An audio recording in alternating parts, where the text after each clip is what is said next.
Good evening. Yes, good evening mga STC. Good Good evening, evening, press. STC. My name is Tara, ang mami ng South Triangle Chapter, and I am your host for tonight. We are streaming live from Metro Manila via Facebook and YouTube. This is STC Online Sessions Arkihustle Series, Season 2, Episode 7. The Arkihustle Series is brought to you by Boysen, the number one paint, and Crown Pipes, ang hari ng mga pipes. Co-hosting with me tonight is Architect Eloy Aniel Roque. Hi, press. And good evening sa ating mga kasama ngayong gabi. Kung saan man sila ng panig, nasaan man sila ng panig sa mundo. Ayan. Kasi nga, we are streaming live with ilang viewers ba tayo ngayon? Ayan. With 8 million viewers around the world. Ayan. So, hi to our friends and colleagues. Batiin muna natin sila. Ayan. So, sige. Yun, no? Good evening, STC. Si Krishna. Hi, Krishna. Hello, Krishna. Ang mandirigma ng STC. Hi, Burley. Hi, Burley. And syempre, yan, sina Sir EJ. Andun din. EJ Langit. Hello. Ayun. So, alright. This era where we all experience struggles yet new opportunities, yung pandemic caught us all with surprises. Sa totoo lang, sa dami ng naging struggles, and not just struggles, yung opportunities nga na hindi natin akalain na meron pala, na despite the problems that we are having, yung economic crisis, meron palang parang silver lining, o di ba, Catriona? Aray, parang pageant na. When it comes to entrepreneurship, we are going to talk about entrepreneurship ngayon kasi this is a very interesting topic kasi as architects, not just professionals, we also wanted to cater business outside our profession. For example, yung iba dyan nagsistream na live, di ba? Via YouTube or TikTok, kumikita na sila doon or they venture to food business. Totoo yan. Tama, 'di ba, Eloy? So, with the business, ano-ano ba yung mga nabuksan with ng opportunities, like for example, yung mga pinanganak ng pandemic, like si Ube Cheese, 'di ba? Oo, naalala ko din. Yes, at saka yung baked sushi. Yan, yung mga naaalala kong pumatok eh. Favorite yan ni Direk, kahit dinay niya sa akin na hindi niya favorite yun. Takoyaki din yan. Parang cravings ata. Kapag ba natin cravings natin ngayon. Pero totoo yun, ang daming na-discover, maraming na-invent. So yung creativity ng mga tao, lalo na yung mga Pinoy, lumalabas. Lalo na in times of crisis. Ayan, totoo yung mga sinabi mo, Press, yung mga businesses na yan. At saka yung there's a surge of creativity talaga in social media. The power of social media. Yun yung katulad nito, GMM natin online na sana, pero I'm hoping pa rin na magkaroon ng face to face na after ma-vaccine na tayo lahat. Yeah, soon. Yun, tama-tama, tonight's episode, it's entitled Survive and Sustain After COVID-19 Pandemic. Plus business tips for startups. Our guest for tonight, his goal is to retire at the age of 40, o di ba? Wow. Ilang taon ka na, Eloy? Secret. Sige, wag mo ako gagantihan, wag mo na akong itanong. Wala nang banggitan ng age. Sige. Hindi naman halata sa atin eh. Sige, well, let's introduce na our speaker for tonight. He used to be a co-anchor at Good Job Philippines in DZRH, a graduate of Communication Arts from Letran College. He used to be an event host to huge corporate gatherings. He also became a freelance writer to Manila Bulletin that talks about financial and success principles. He is the CEO of Clean Zone PH, a mentor at Go Negosyo, a public speaker, and multi-stakeholder board member of Philippine Air Force, a mindset of a champion. Sobrang champion. CV pa lang niya, champion na. Oo nga. He is also Amazing. my schoolmate in St. Vincent's Mm. School. So, without further ado, please welcome Mr. Jordan Patente. Hi, Press. Hi, Arch Eloy. Good evening, Hello, everyone. good evening, Jordan. Sir George. Good evening. Nakakakaba naman yung introduction ni President.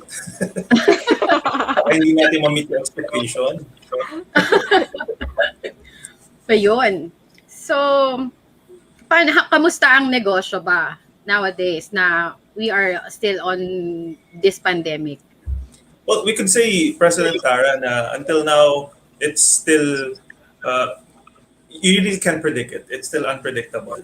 Regardless if you are an essential product or service out there, very unpredictable. Yung nabanggit mo nga yung ube cheese, we were just analyzing that the other day. Yung totoo, talagang nag-boom yun, parang viral video lang. Oo. Kahit sino And na, yeah, OB cheese, di ba? right. Pero ngayon wala na. Hindi ko na masyadong nararamdaman or hindi ko na rin nakikita sa feed ko. So before, amoy ube cheese na yung mga katabi ko eh. Pero ngayon, alam mong parang naglaylo pati siya. Kasi nga, very unpredictable yung mga pangyayari around us. And that includes my business because we're in cleaning and disinfection. So as you know, it's essential, but even so, you still have to make sure na you strive and put your best into it because you'll never know what will happen in the next couple of days or even months. Diba? Hanggat nandyan pa rin yung pandemic, diba? Hindi natin sigurado eh. I'm very grateful na I get to share my thoughts and experiences for tonight's episode. And we are so happy then, Sir George, na makasama ka namin tonight so that you can share din yung mga journey mo in your business and how can we, para ano yung mga tips din namin na makukuha sa'yo. Lalo na yung iba sa amin, usually mayroong mga venturing or going to that line of business, yung mag-take risks, diba? Yung mga ganyan. So we are excited and take it away, Sir George. Ayan, you can share your presentation. Thank you, Architect Eloy. So this is the presentation that I have. Let me show you the first slide. So let me just check this one out. All right. Ayan. Can you see it? Yes. Departures, right? Thank you. All right. I'll start my presentation and my sharing for tonight. President Tara and Architect Eloy. It started. Tara na lang, wala nang press. Tara na lang. All right, thanks, Tara. Well, it started with this one. So yung sharing ko for tonight started with this. I'm sure some of you could relate to it. Nagkaroon ka ba ng flight or may mga flights na nakaplot na for your year or for your month and yet they were all canceled? Obviously because of the pandemic. So are you one of them? Do you share the same feelings that I have or I had during that time? Kasi yung aking sharing for today, I hope you could all relate to it. I was once very excited about an international flight which we've prepared for almost 2 quarters. So that's more than 6 months. But then again, because pandemic is starting to happen well, hindi pa nga siya pandemic during that time. It was early January to first week of February. But then again, we're hearing a lot of noises and we're seeing a lot of news about this COVID-19 virus. And so we were very alarmed about pursuing the trip. And I was really, to tell you frankly, it was really heartbreaking experience for me because I prepared for it. Because personally, I would want to travel on a yearly basis because that's my relaxation and resting time out of the business. But then again, because of the pandemic, we had to cancel everything. And if you're one of those people who experienced that, it's actually a blessing in disguise. So that's why I'm sharing it with you. Initially, I felt really frustrated about not being able to fly. But that time, that canceled flight made me think about what should be our next procedures and next steps for the business in order for us to serve our clients better. My name is Jordan Patente, and the business that I am currently handling is Clean Zone PH. And in Clean Zone, we do cleaning and now disinfection. And in relevance to this story, this slide particularly, this disinfection service of Clean Zone PH started because of a canceled flight.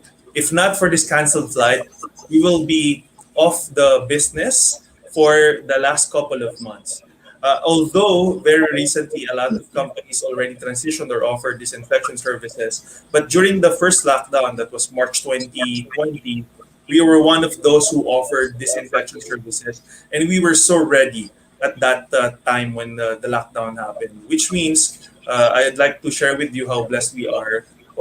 The business went on really smoothly, and we had a lot of clients, and we served a lot of clients during that time. And that time was just really crazy because everybody was just quiet. But again, I'm sharing with you now because of the canceled flight that we had, we were able to prepare well and study what is yet to happen. So for today's sharing, so again, my name is Jordan Patente. Because of that situation, the canceled flight, we now offer disinfection service. And in the Philippines, as we speak, we're still the only one in the country who's offering a 90-day antimicrobial or antiviral technology. That means we spray it once and it will work for 90 days. It's all because of that canceled flight. And just like with you, you have plans, you have jobs, work, you have projects left and right. Everything happened all of a sudden. We had to stop, right? And we have to stop. And until now, I'm certain that some of you are still wondering what's really happening around us. Kasi nga, the things that we planned for did not transpire. But don't you worry, because we're here to discuss about that. All right? So, today's episode or topic presentation is about how to survive the pandemic. And you've heard that particular word that I'd like to emphasize with you this evening. And I'm going to say it one more time just so that you will resonate to it. And that word is all we have to do really is to serve. In most cases, we're thinking of what are we passionate about. If we're thinking about a certain business, if we think about what will happen now because times is really uncertain, well, you really have to think about how can you be of service to other people. Yun naman yung pinaka-importante. Here in UAP, I'm sure one of the main purpose or reason why you're doing what you are doing is because you'd like to serve and make other people feel very proud and happy about their accomplishments, putting their the visualization process that they have to go through whenever they're designing their dream houses. I'm sure when you are part of it, obviously you're giving them so much love and happiness. So that's serving them, right?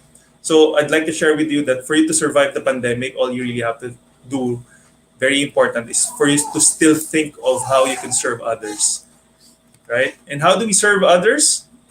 First, you have to really focus on them. So I understand, meron tayong nawalan ng work, nawalan ng projects, kasi nga, syempre, yung budget na naka-allocate for that particular project would need to be used for business expansion, for medical purposes, or what have you. But the thing is, we still need to really think about how we could serve others. Yes, it's painful that we lost jobs. We're depleting our savings a lot. And for some, they've lost their loved ones.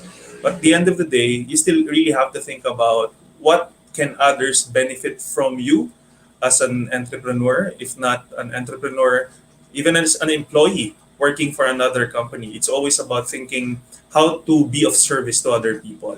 And don't you really focus on yourself. In most cases, we have to explore, syempre nung kabataan natin, we explore ano ba talaga yung gusto natin, what makes us really happy whenever we're performing a certain task or a certain job. Kasama na dyan yung love, passion, and all that. But ultimately, when you feel connected to something, let's say you're good at planning for, let's say, for architects, right? I might be wrong, but you guys love to draw, and I like the symmetry, the exact measurement of things. So that's a passion, that's love that you're pouring into your labor. At the same time, you also serve a lot of people around you. Initially, you're just thinking, ito yung gusto ko eh. Kaya I need to pursue it.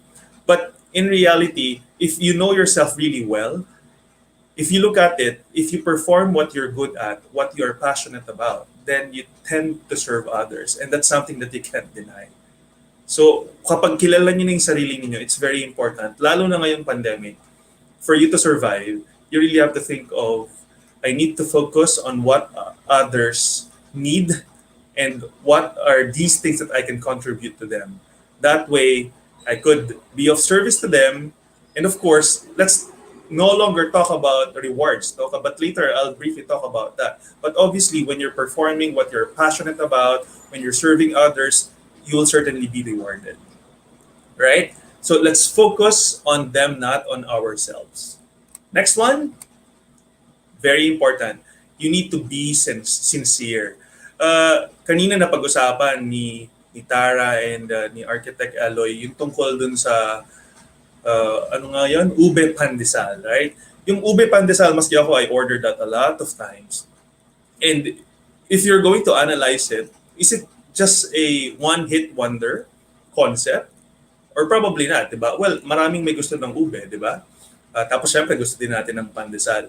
But the thing is, because a lot of people can't go out at that time, syempre nami-miss nila yung may option na pandesal, lalo na if you live in a community na may nag-offer ng fresh pandesal delivered on your doorsteps. Ang sarap nun, di ba?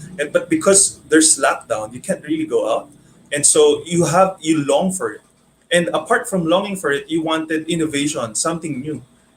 Whoever thought about ube pandesal really thought of serving others. Syempre, that person should be very passionate about baking. Kaya nga masarap yung product niya. Kasi she's passionate about it. She knows na part ng kanyang skill, ng kanyang talent, ng kanyang gift is baking. And so, this person thought of, why don't I just offer ube pandesal? And everybody loved it, right? So, very simple concept, but the thing is, it's really focusing on others, not just really focusing on yourself. And when you do things, as mentioned here, you really need to be sincere. Later on, we'll talk about not chasing money.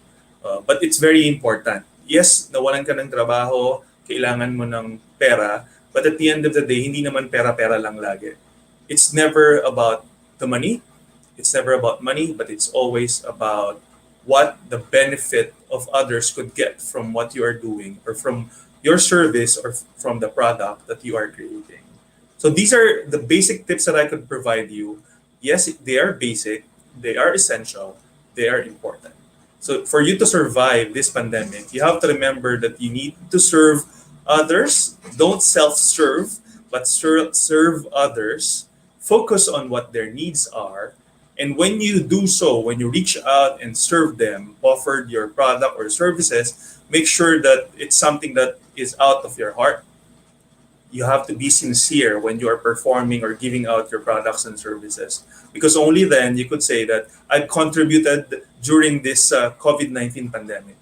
And because I've contributed to that, making others feel better, secured, or what have you, then you are in service and you get to survive the pandemic. Hindi mo mararamdaman yon na tumatakbo na pala yung oras and yet you're serving a lot of people around you because you're doing what you're passionate about. All right?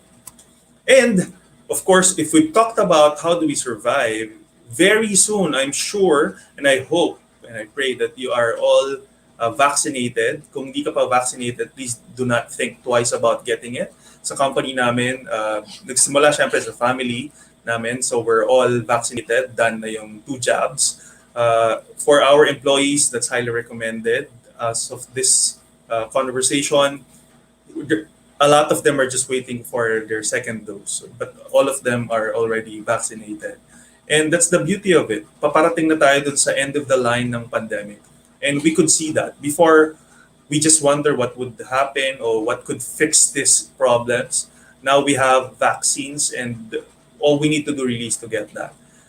And now, when you are vaccinated and you're performing your duty of serving others, or focusing on their needs, and you are sincere in doing so, then you get to think about how can I sustain the business. Kasi nag-start na eh. Let's say, yun nga, kanina dun sa conversation, ang sharing ko, I don't think we were able to sustain yung ube pandesal. I hope may mga brands talaga na nagsusustain, gumawa ng ube pandesal premium or may next level pa to that. Kasi yun yung sustainability.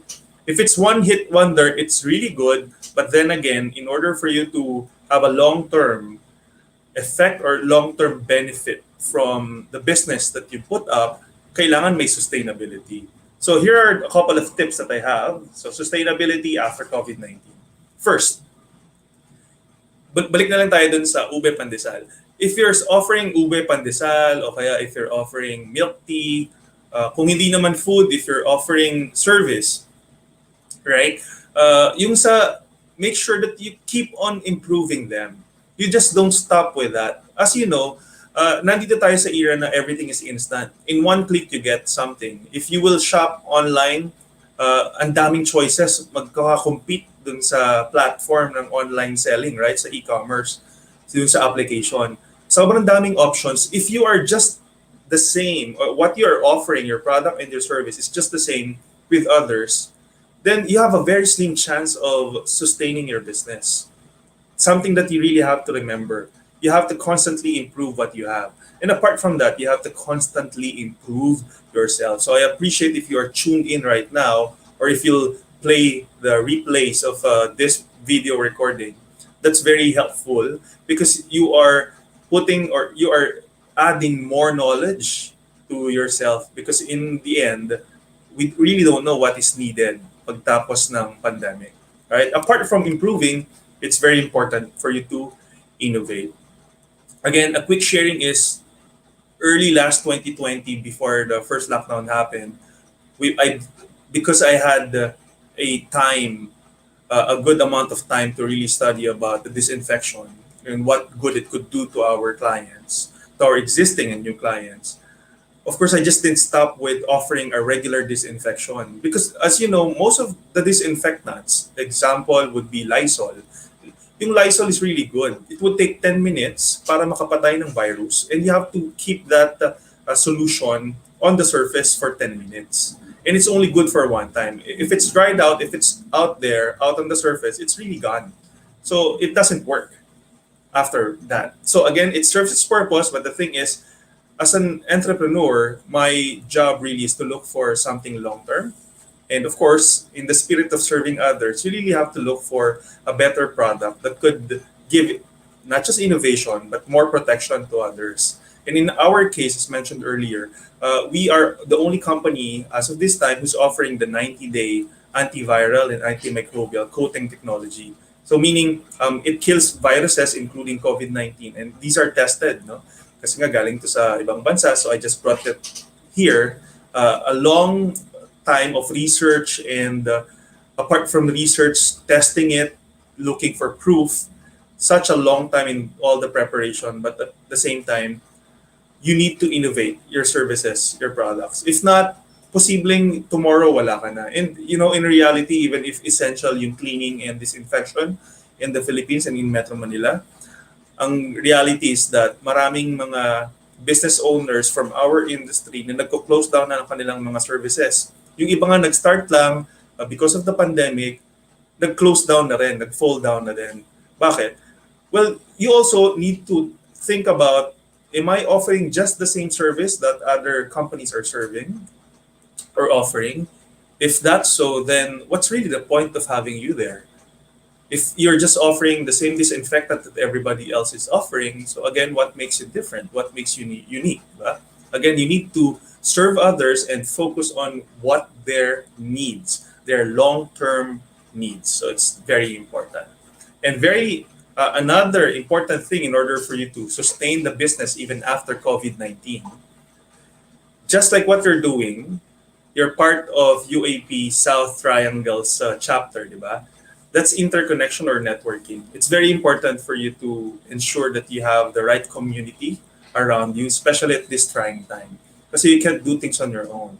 maski na matagal na akong naging negosyo, I still need other people's input, particularly those people who have done things before me. And I no longer want to commit mistakes. I needed to ensure that my time is now strategic. That way I get to do more in lesser time. You get that? So it's important that you tap the right connection, you tap the right people. Sabi nga nila, tell me who your friends are and I'll tell you who you are. So if you are surrounded with successful, wise people, then ultimately you will be that wise and successful person. All right. Now, so it says there, giveaway na. Business startup tips. So for those of you who's planning to put up your own business, o kaya you're currently working but you're thinking, kaya ko bang masustain to, or I need extra cash, or I have more time on my plate and I could do a lot of things, pwede yan. But when you are starting up a business, all you really have to do is to just start doing things. You know, a lot of plans doesn't really happen. Take it from me. I do a lot of planning. I plan a lot, but a lot of these plans doesn't really transpire, doesn't really happen. And there's no such thing as perfect plan. In fact, planning is just half of the battle, right? The other half really is execution. And so when you have a simple plan, you're passionate about it, you thought about this certain idea could serve others, then it's time to do it. Don't just focus about how to become successful with that concept or with that idea. Test it right away. Siyempre naman, kailangan may konting planning. Pag naman yung parang sabog na sabog pag nilaunch mo yung product or yung service mo, di ba? But the thing is, wag naman yung sobrang kabisado mo na lahat, wala na palang interest yung people around you because it doesn't serve them anyways. So when you're planning, don't overdo it. When you're thinking of putting up a business, don't overdo it. Just jump into it right away. And then you will learn along the way. Yun naman yung importante. Kaya nga dun sa previous slide natin earlier, I said, interconnect or network. Diba? Kasi yung next point natin is for you to get a mentor. Right? If you want to start up a business, if you want to sustain it, if you want to survive this pandemic, make sure that you have a mentor with you. Again, if you're tuned in, if you're watching this, that means even if you don't have a direct mentor, when you're listening to this conversation, you're also learning in the process. So it's as if you have a mentor. And all the more, if you have somebody that you could talk to anytime, you could message, you could call, tapos discuss, these are the experiences that I'm having, what do I do next? Is this normal? Normal lang ba itong pinagdadaanan namin? Ang daming mga mentors out there who's just waiting for you to contact or reach out to them. At ang funny thing is that if you don't have a mentor, a lot of things that are happening to you, you're thinking na, why is this thing happening to me? Sobrang malas ko ba? Sobrang sama ba ng mga taong katransak ko and what have you? But if you get to talk to these people who are ahead of us, they will tell us na that's just but normal. So ibig sabihin, nothing is really wrong with your experience. That's the reality of life. But the question is, knowing that these things exist, what are you going to do next? Kaya nga nandun yung mentor to guide you, right? And last but not the least that I've mentioned earlier, please don't chase money. If you want to serve others, certainly you get to perform your passion. Umpisa naman yun eh. So the first step really is think about it. What am I really good at? What am I passionate about? What's my purpose? Yung mga questions na yan, yung line of thinking na yan. So when you're passionate about something, you get to offer something, either a product or a service. But please, never think about, if I do this, I will earn this. If I do that, if I give that, I will get this. Let's never reinvent the wheel because it's been the law.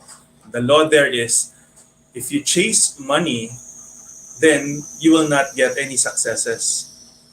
But if you chase your purpose, your passion, then money will follow, or money will be attracted to you.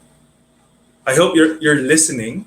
Again, when you want to venture into something, although it's hard time now, although maraming naghihirap ngayon, kailangan natin ng pera, Mahirap man, di ba? But in reality, napaka-importante na maski na kulang na yung savings mo or yung pera mo, you still, when you are venturing into a business, never look at the money aspect or the profit aspect of it. Unahin mo muna yung serving others, giving to others before you receiving. Nothing's wrong with receiving. In fact, you have to receive. But yung mentality really is, if you're thinking about, I'm doing this, I'm serving ube pandesal kasi kailangan ko ng 100,000 from this venture in the first month, chances are, because you're chasing the wrong direction, you will not get what you need. You will only receive a lot of frustrations. And there you have it. And lastly, I'd like to share with you that all our rewards in life are in the exact proper proportion to our contributions to the world. So this is a culmination of what I've discussed, right?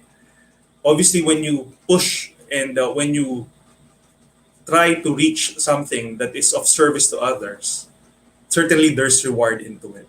But the reward is proportionate to what you are giving. If you're giving very little, expect to receive very little. But if you're giving your heart and soul because you are of service, ako, I'm thinking in our business, we're doing cleaning and disinfection. Medyo delikado yung trabaho natin and we really have to protect our employees. Kaya needless to say, pinush namin ng maigi yung for them to get vaccinated. And we're testing them regularly. And we serve a lot of people, particularly those who are trying to prevent COVID and recovering from COVID. Medyo yung kliyente namin, talagang mahirap yung sitwasyon. Mahirap din yung sitwasyon ng mga employees namin kasi nga sila yung frontliners. Humaharap sila face-to-face sa COVID. But just the same, because I'm thinking, I think we are blessed as a whole because of that contribution that we are giving to our community. We're risking our lives. So no matter how tough the situation is for us in our industry, even after how many years in the business, I still think that we are so blessed because ang lagi namang priority ni Clean Zone is our service to others, never that we looked at our gains first. And with that, I'm hoping that you've learned something in today's episode, in my presentation. And I'd like to wish you the same huge rewards that we are benefiting from right now. For that reward to happen in your lives and in your family. Thank you. Back to you, Tara and Arch Eloy. Ayun, sobrang short pero sobrang malaman, no? Siguro maraming Yes. maraming mga architects ngayon na nanonood na they wanted really to venture to some business talaga kasi yung even if we are employed, for example, employed ka, and then you're earning this, you still want more eh. And not just because of finance, pero because of what you dreamed of na ito yung goal ko, how to achieve that. I cannot be just an employee to achieve my dreams, di ba? So, parang ganon. Pero I have one, so, though marami ng questions na na pumapasok. I have a first question mag-ask lang ako. With regards to finances ng putting up a business. For example, ako employed and then I want to start up a business. Would you advise me na mag-loan ako for starting up a new business or galawin ko yung savings ko for that business? Ano ba yung best way to venture to not too much, for example nga sa food business magve-venture ako, what would you advise na gamitin or gawin para mag first leap ako to doing that? Right. Tara, very important when you are putting up a business, make sure na the money that you're investing is something that you can give away. Okay. So ibig sabihin, hindi po pwedeng I have this savings for my children's studies, schooling. I will use this for now para lang we could meet both ends. Right? So hindi po pwede 'yun na kailangan mong gamitin yung current savings mo for that. So if you have excess money, let's say an example would be I have 100,000 na in the next 3 months kapag hindi ko nabawi yung 100,000, that's all right.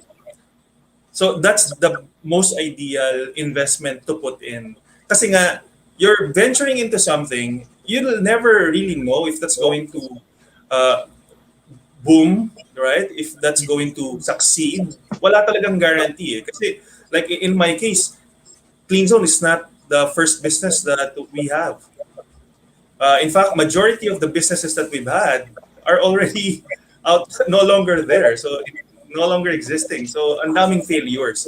And maski ako masasabi ko na I've used some of my savings in the past na ang sakit kapag nawala sa'yo.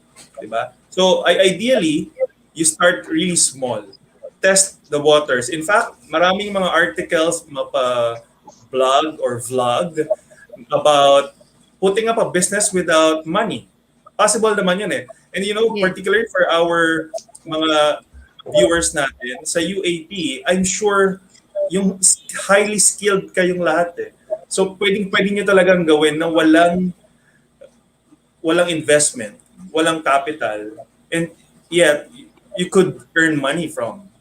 So kung pwede, ganun na lang muna yung gawin natin. Rather than really using your money into something na maski na sure ka, there's no such thing as sure pagdating sa negosyo. I agree. Because there is, sana hindi na tayo nag-usap ngayon.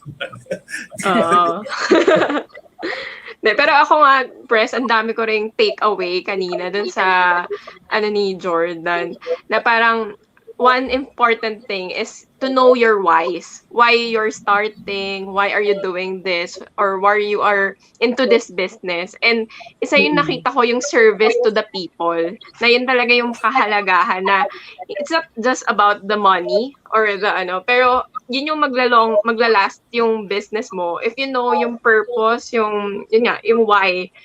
And in relation to that, how pag starting, lalo na sa iba, sa mga magsa-start pa lang, how if parang paano nila makukuha yung trustworthiness? Usually, di ba yung mga clients nakatingin in the legitimacy, or yung parang ano ba to, legit ba to, or kasi wala pa naman talagang parang kakasimula mo lang. So parang ano yung ma-share mo sa amin, Jordan, na parang tips ba sa mga nagsa-start?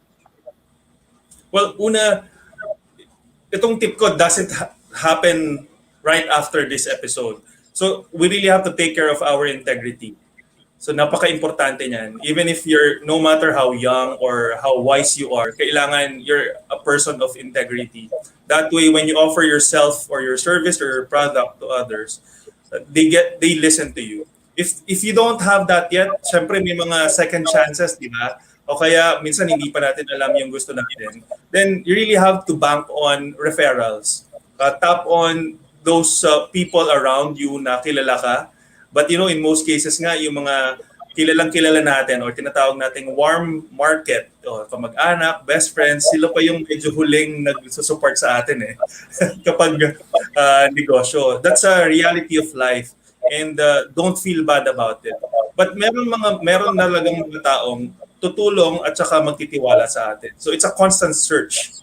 But most importantly, because when you're putting yourself into what you are doing, sabi mo nga, yung reason mo for doing something, if you have your strong why, yung output mo is also strong. And that in itself will attract you or will attract the right clients for you.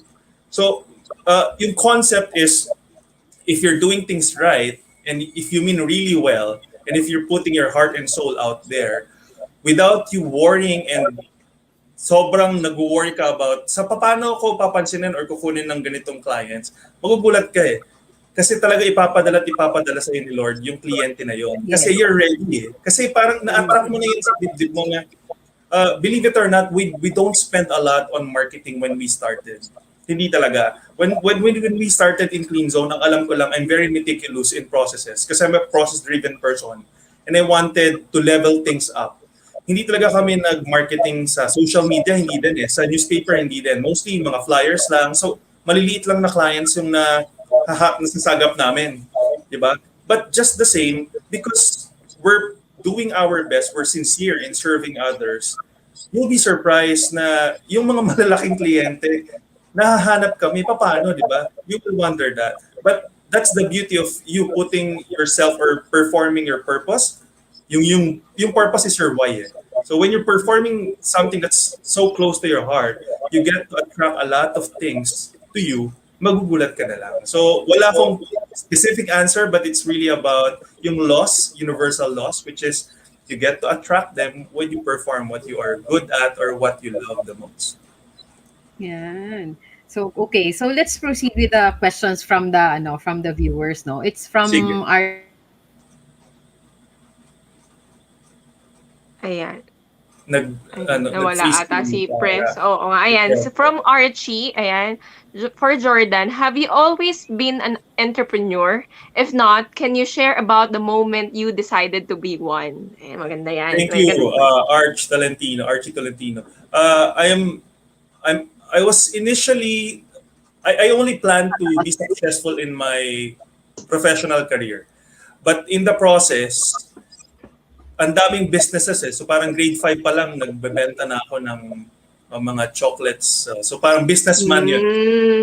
Kasi parang trading lang ginagawa ko. Nung high school, wala ako masyadong, wala akong business talaga. I'm sure maski si Bon hindi niya maaalala. Kasi wala talaga. Nung college, bumalik ulit. So, when I started, business lang. Kung ibig sabihin, kukuha ako ng certain product somewhere, tapos ibibenta ko. Tapos na-realize ko na nung latter part, siguro mga 10 years or 12 years ago, I started listening to people around me. Tapos kung ano yung need nila, yun yung pinakikinggan ko. That made me an entrepreneur. Kasi an entrepreneur, you really respond to certain problem and you make it your own. You create a certain product because of that. So in terms of what can I share about the moment you decided to be one, mararamdaman mo yun eh. Bakit ba parang affected ako dun sa problema ng iba?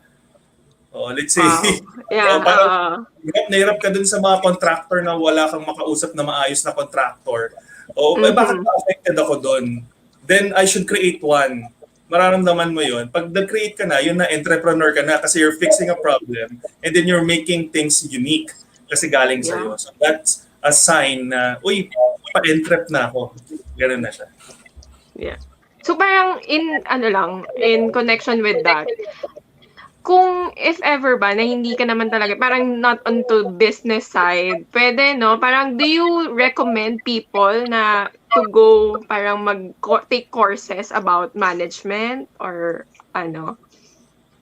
Right. Well, Arch Eloy, I certainly recommend for us to keep learning regardless kung necessary sa ginagawa mo or hindi.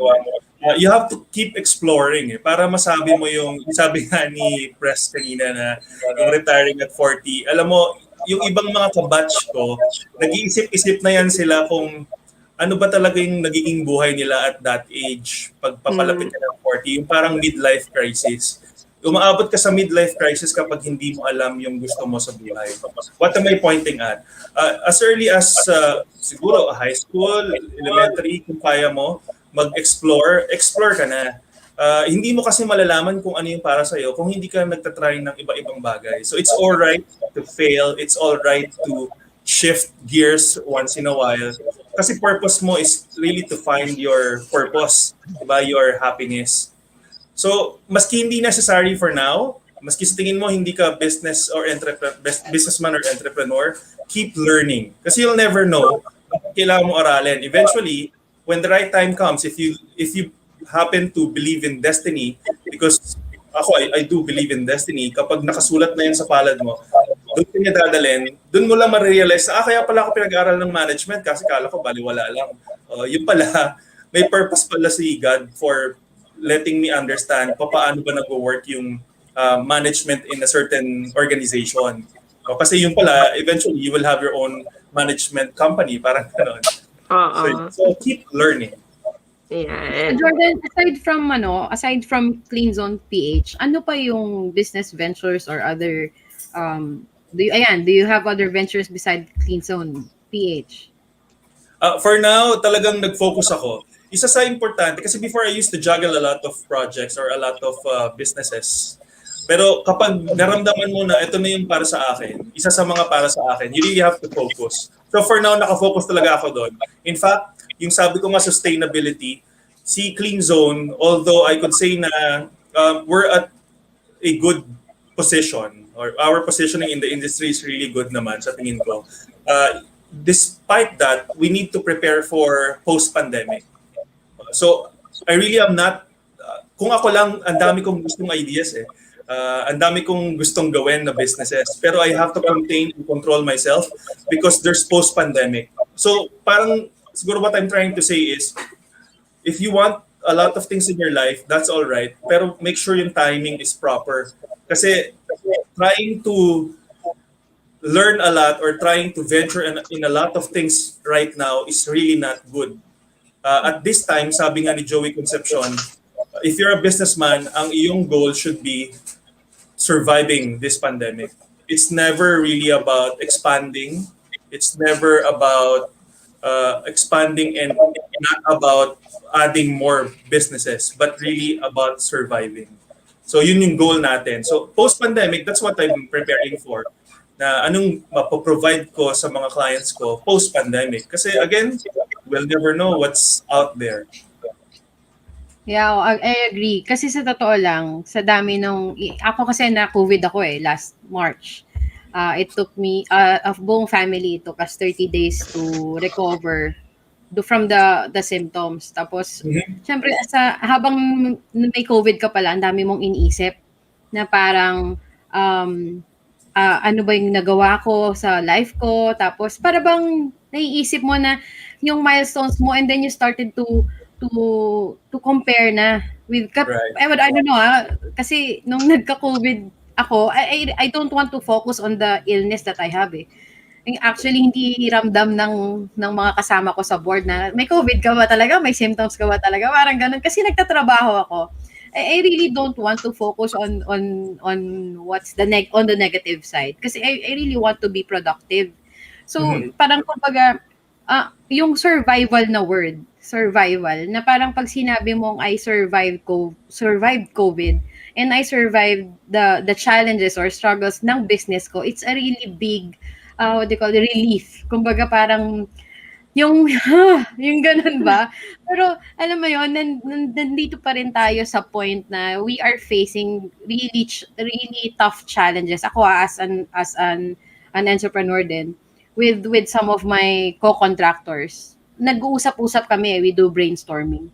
Nagkakaroon kami na, so we are on the same boat pala. Tapos, Right.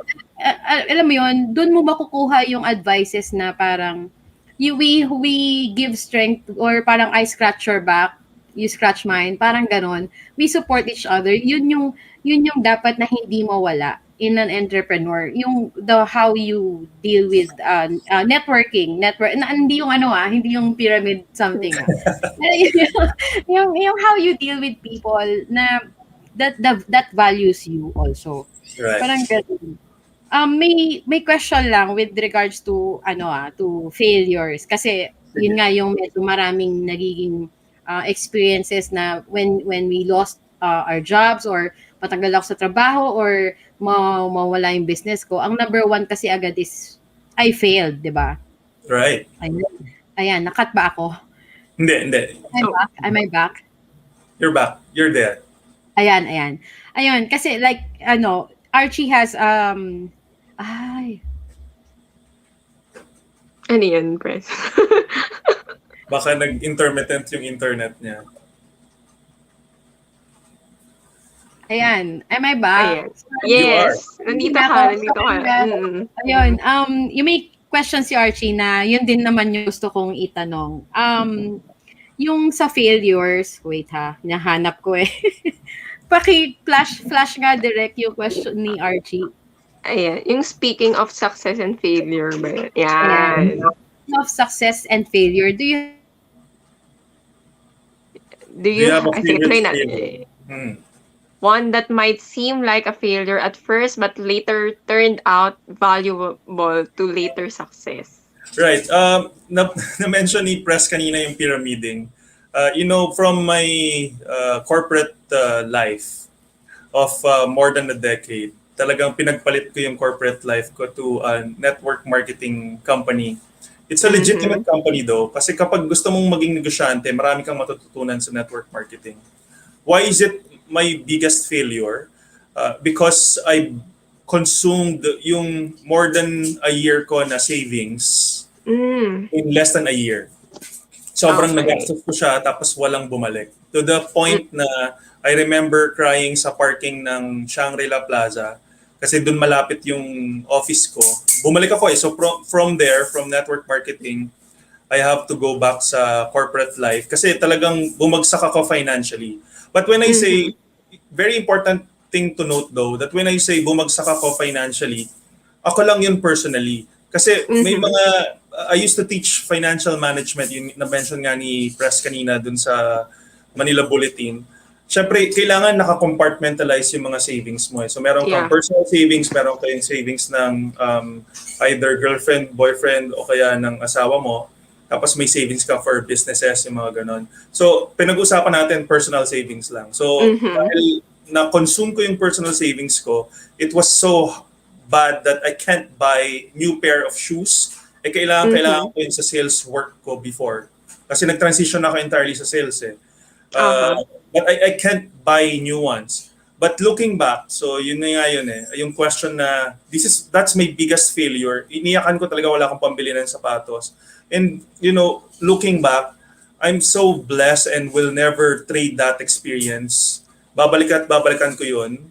Kasi if not for that, I don't think I'll be in this position. Kasi now, I could buy naman sa tingin ko any shoes that I want. Pero nandun pa rin ako eh. Talagang nagkukuripot pa rin ako eh. So magkaiba naman yung kukuripot ka dun sa wala kang pambili, di ba? So that was the huge failure in my life because I total failure talaga ako noon.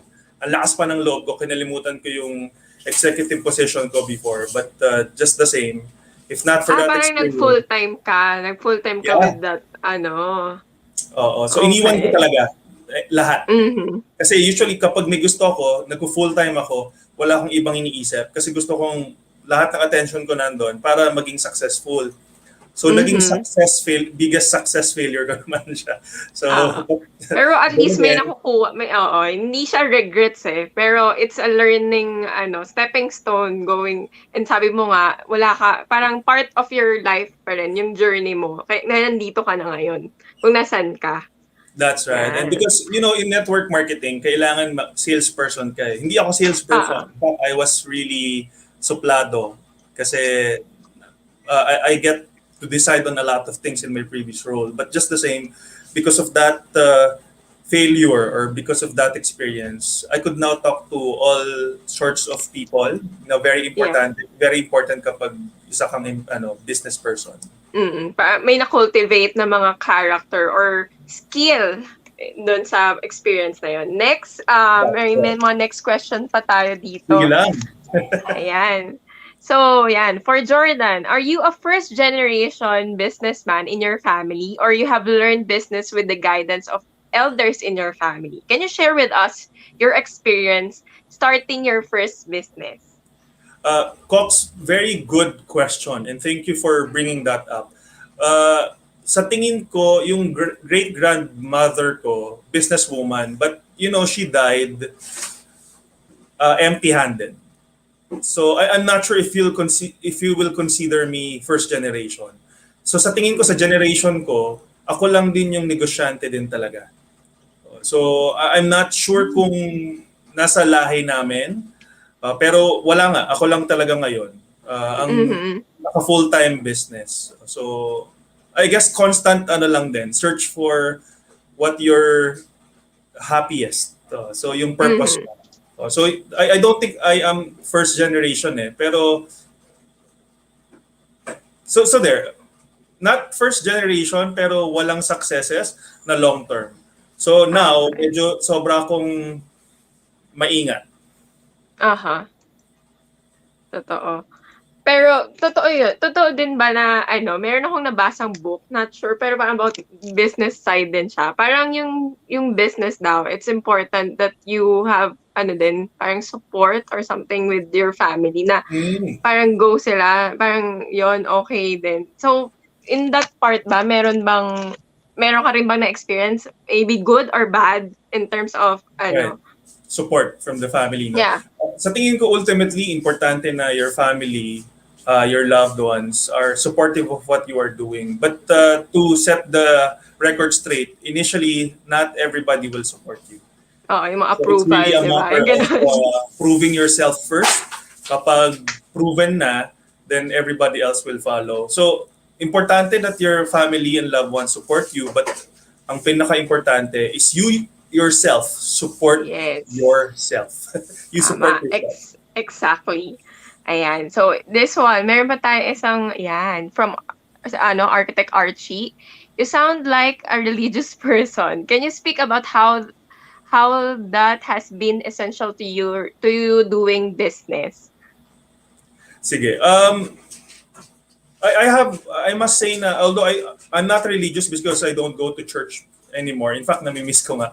But the thing is, I've had the phase in my life where I now really ask for support and I now surrender everything. Kapag hindi ko na kaya as a businessman, kasi maraming times yun na talagang itetest ka dun sa journey mo as a businessman or as an entrepreneur.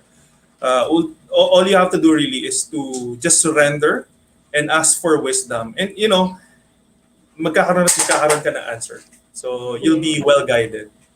Yes. Ay, ito pa isa. From Archie. From Archie. What is one of the most worthwhile investment you ever made? Investment on myself. I love attending seminars. I love reading self-help books.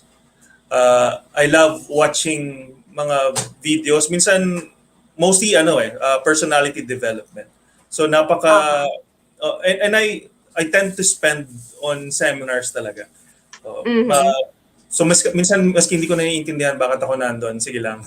So that's my biggest investment. Tapos minsan pag nagbabasa ako ng libro tapos may na-mention siya na this is a good book, sinesearch ko agad yung binibili ko. So minsan hindi ko pa natatapos yung libro, may nakaabang ng libro. Hindi ko karamihan eh. So for me, that's an investment. Pero okay naman. And I still enjoy that. Mm-hmm. Ayan, sorry ginamit ko na yung phone ko. Hi, Press. Lipat ako sa phone, sorry naman. What did I miss? Nasaan na tayo? Sorry. Ayan. Chikahan dito. So, another question from an Architect Bench. Do you have partners in your business? Ayan. How do you evaluate if it's time to bring in partners? How do you choose kung sino yung mga partners? Yeah. My take is a little different, but it's not unpopular naman when you read books and when you talk to others. Ideally, you do things on your own. Kapag gusto mo talaga ng partner, if you're someone who could push for what you really want, okay to have partners. But if you're someone who could be easily swayed, kung ikaw yung tipong medyo a little sensitive, I don't recommend for you to get a partner.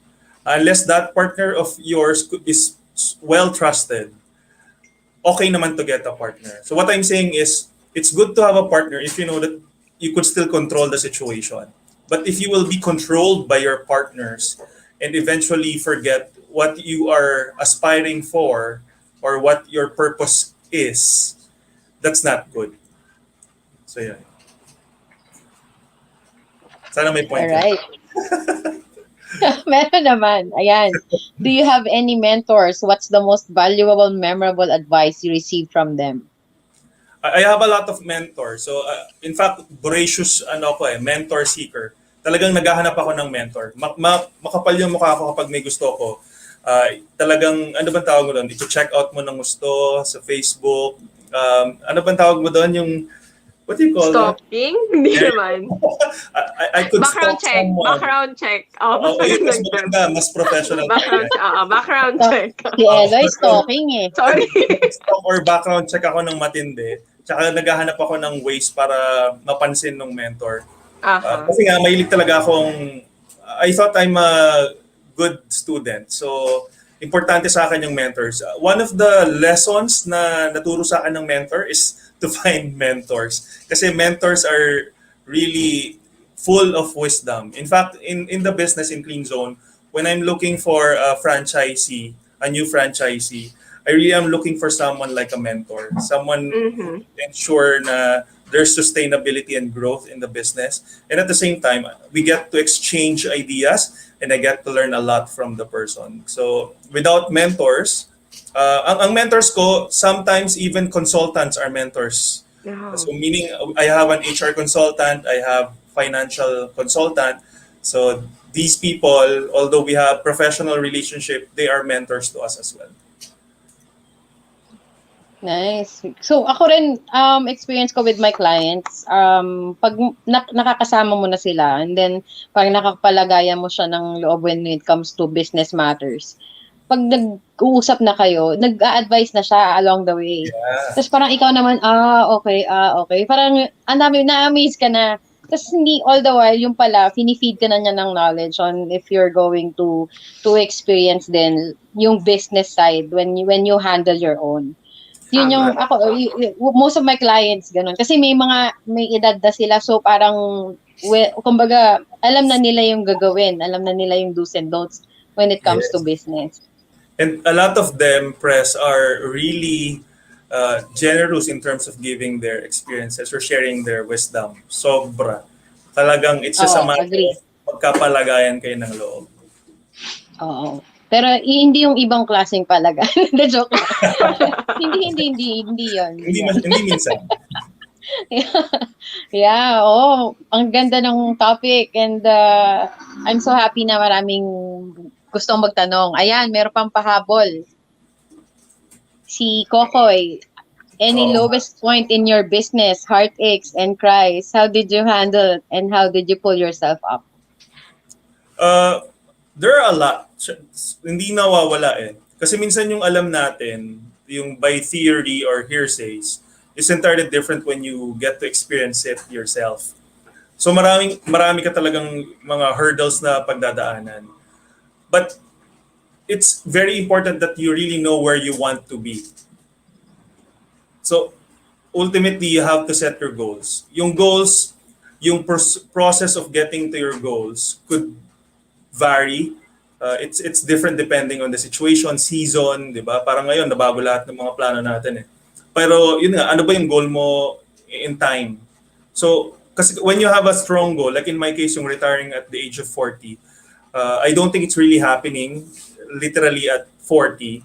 But what I could say is I'm much, much closer to it. If I did not start, then it will not happen. And because of that, because I have a strong goal of pursuing what I want, then it's easier to bounce back. Kasi nga, siyempre minsan iyak ka lang, okay lang yan, di ba? O kaya magtutulog ka lang, magkukulong ka lang sa kwarto. But after that, pag nahimasmasan ka na, medyo babalik ka na ulit dun sa, ay, bakit ko nga gustong gawin ulit to? So makakabalik ka. Of course, with the support of, ako talaga ang kailangan ko, personally, where I get my inspiration and my strength is mostly sa mga motivations talaga. Like, I watch a lot of videos, I read a lot of stories, ng mga success stories. I also have a lot of mentors. So yun lang eh. Doon lang humuhugot talaga ako ng inspirasyon. Kasi personally, I'm not sure but believe it or not, wala ako masyadong personal na goal. Basta yung goal ko is retiring 40. Yung goal ng retiring at 40 is never about myself lang naman eh. Kaya siguro tuloy-tuloy pa rin ako despite how tiring things could be, especially ngayong pandemic. Sobra talagang, basta iba ngayon eh. But again, tayo ka lang.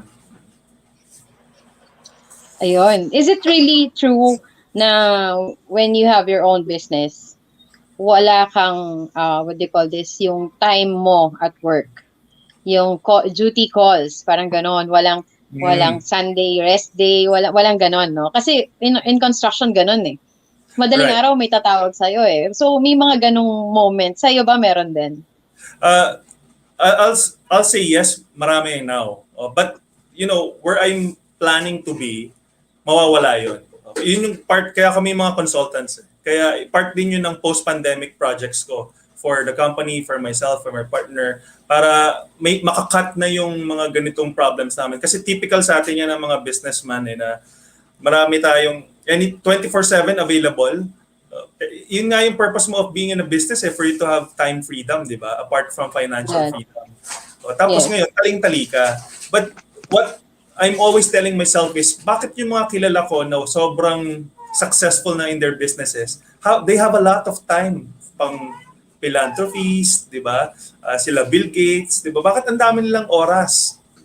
Bakit ang dami, let's say sila Manny Villar, bakit ang dami nilang oras ahead of them? Because again, they're able to reach a certain stature, and yung stature na yun comes with a certain systems in their company. So what I'm saying is, if you put emphasis on your system in your organization, in time, if you free up ka na nila. And that's a perfect place for entrepreneurs and business people like us to be in. So possible yon na hindi nila tayo istorbohin in time. Kasi by that time, syempre ibang business na siguro inaasikaso natin o kaya talagang beaching na lang.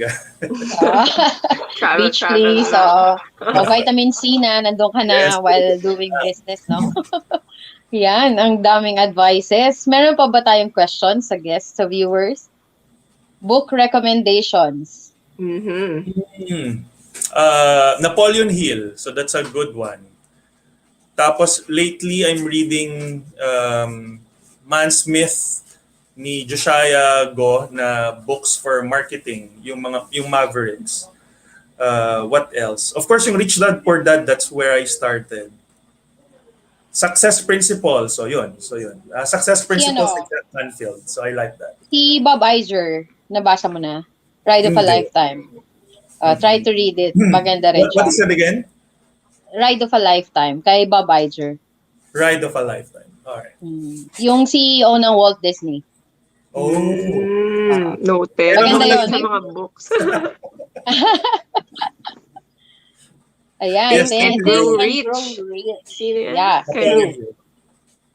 Law of Attraction. Think and Grow Rich. Yes.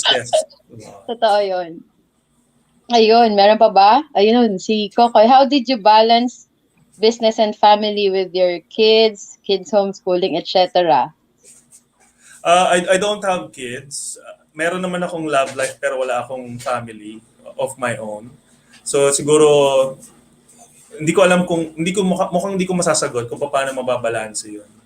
Kasi at this point in time sobra akong focus sa career. So we'll have another Sunday, conversation. tatawag ako. Kasi nung in-approach kita for this Arkihustle, Sunday 'yon, right? Na papasok siya sa office eh. Oo, non-stop. And I think even if I have children now, I'll still work the same way. Kaya it's good that I don't have. Ayun. Focus. Ayun. Okay. Thank you very much, Jordan, for a very fruitful evening. Daming advices. Totoo. Yeah, retiring at 41. 41 na. Soon. Agree. Ayan, there can only be one. Number one. Ayan, don't tawa sila.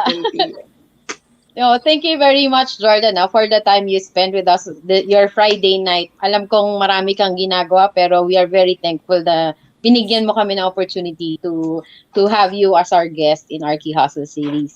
Hindi ko mahindihan si Press. Tara na lang, wag ng press. Ayun, we will put you backstage muna and then we'll meet you later, ha? Thank you. Thank you very much, Jordan, again. Thank you. Ayun, sorry naman sa glitches ng aking internet. Okay lang. Pero buti na lang magaling ang co-host natin, no? Naku po. Pero Ayun. sobrang ang dami nating natutunan tonight, Press. Yung mga Arkihustles, no? Naku, malamang marami tayong mga viewers na inspire and we'll never know or in the soon, baka may mga mag-rise up na ng mga business in the next months. Right? Yeah, maraming nanonood na, lalo na yung mga naguguluhan kung anong gusto nila gawin right now. Totoo. So, kahit paano nakakuha sila ng tip. Yes. Tips pala, sorry. Ayun, we have some announcements, Eloy, no? So, Eloy is our incoming chapter treasurer. So, for filing of Ayapoa and chapter dues, if ever may questions with the balances starting July 1, 2021, siya na yung tatanungin nyo ng mga members inquiring on how much are the balances, dues, paano ang process.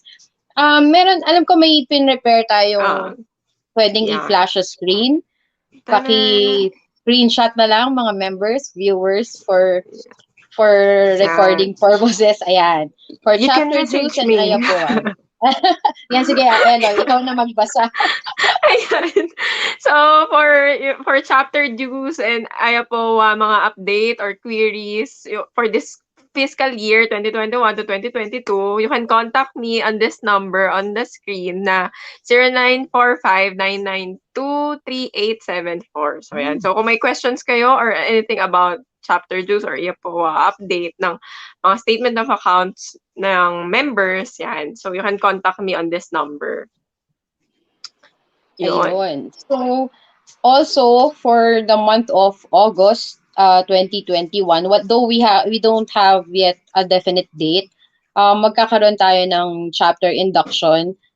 For those who want to register, contact Clarice. We posted her registration form sa Viber group community and announcement.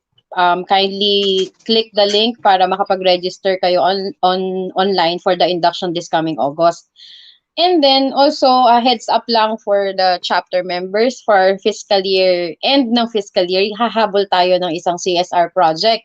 We are collecting drafting boards, mga used drafting boards, yung mga architect dyan na hindi na gumagamit ng drafting boards or yung drafting Hindi table na nagma-manual drawing, no? Oo, yung naka-store na lang kasi puro digital era na tayo. So, you can donate those boards and drafting tables kasi we will be having a drafting boards for a cause na drive. Aside from collecting those used boards, we will be producing drafting boards talaga.